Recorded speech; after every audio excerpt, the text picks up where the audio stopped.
So I just wanted to give my answer to a really common question, which is to do with scapular winging and what we could or even should be doing about it. Now, scapular winging is when a scapula or a shoulder blade appears to be winging or moving away from your back.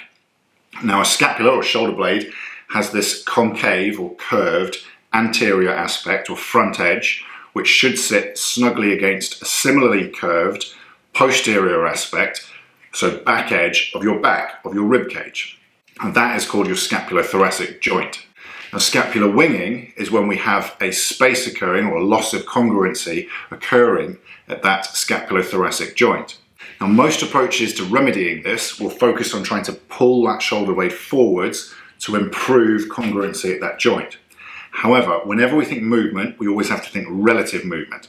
So the question that I will always ask is, did that shoulder blade move backwards or did that rib cage move forwards? And my approach is always to try and restore the rib cage position first, and most of the other problems will then take care of themselves. So if we restore rib cage position by trying to retract a torso, retract an upper back, retract a rib cage, what we're doing is we are pulling our ribs down, in and back, which is going to restore canister position by pulling our pelvis underneath us. It's also going to restore diaphragm opposing a pelvic floor, but with regards to scapular winging, it's going to re-dome the back of our back.